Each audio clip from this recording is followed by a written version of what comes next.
Hi guys!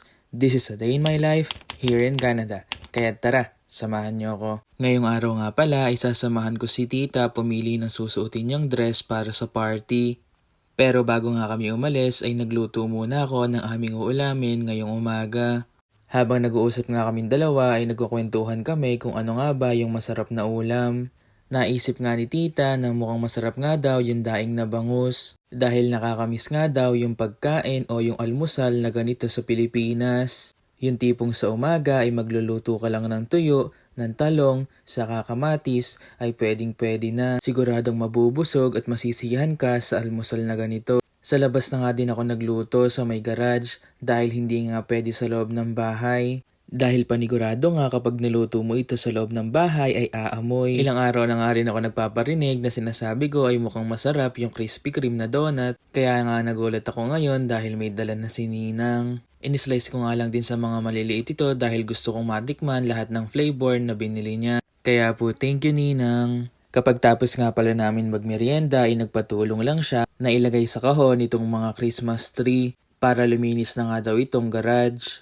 Pagkatapos nga ng gagawin namin ay gumayak na rin ako at aalis na rin daw kami. Pupunta nga kami ng Cedar Brae saka ng STC para pumili ng damit ng susuotin si tita para sa party nila. Kaya nga sinama niya na ako para ako yung titingin kung okay ba o hindi yung pipiliin niyang dress. Malapit nga lang din yung mall na yun dito. Simula nga sa bahay papunta doon ay nagkakalayo lang ng 3 kilometers.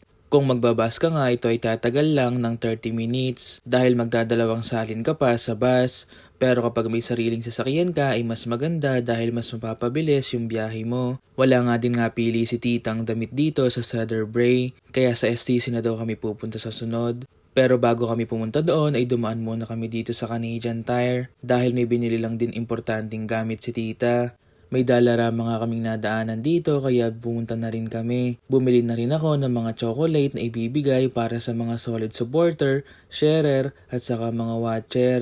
Kaya nga sinasabi ko sa inyo na keep on watching and sharing sa aking mga video. Dahil sinisigurado ko na yung mga ginagawa nyo na iyan ay mapapalitan ko o bibigyan ko kayo ng mga prizes. Kaya nga kapag may time kayo ay manonood kayo ng live ko dahil nagpapalaro ako doon. Kaya huwag kayong magsasawang manood dahil siguradong may blessings na darating sa inyo.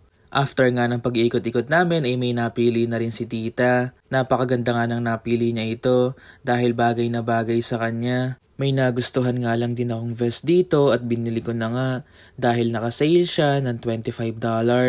Pagkatapos nga namin bumili ng damit ni tita ay inaya niya ako dito sa Hudson's Bay para bumili ng pabango. Dahil ire-refund na nga din niya yung $50 na makukuha niya para nga hindi daw ito sayang. Kaya tinry ko na kung ano yung magugustuhan kong scent ng pabango. Pagkatapos nga ng 30 minutes ko sa pamimili ng pabango ay nakapili na rin ako. Napili ko nga itong Hugo Boss. Nagkakahalaga nga pala ito ng $150. Medyo masakit nga lang din sa bulsa. Pero hindi ko naman ito binayaran lahat dahil nga may $50 na marerefund si tita at meron din akong card na $25 nung natanggap ko nung Pasko kaya nagamit ko rin doon. Kaya yung binayaran ko na lang ay $70. Sumunod na nga kami dito. Nagtingin-tingin lang din kami kung ano yung magugustuhan ni titang damit. Wala nga din ako nagustuhan dito dahil wala nga din namang kasya. Kada nga may makikita akong salamin ay nagpipicture ako parang na-addict na rin. Habang naglalakad-lakad nga kami, naglolokohan kaming dalawa. Sabi ko nga kay tita ay hindi na ako makalakad dahil nagugutom na ako. Dahil nga kanina pa kami hindi kumakain at kanina pa kami lakad ng lakad. Kaya sabi ko sa kanya ay parang gusto ko ng Jollibee. Kaya't hindi naman nagdalawang isip si tita, kaya dinala niya na ako dito at bumili na rin kami. Sabi ko nga sa bahay na lang din kami kumain. Nung kinagabihan na nga ay snowstorm na kaya nag-shovel na rin kami pagkatapos ng snow. Dahil sobrang taas na nito, may pasok nga si tita bukas kaya hindi siya makakadaan kapag hindi namin shinovel.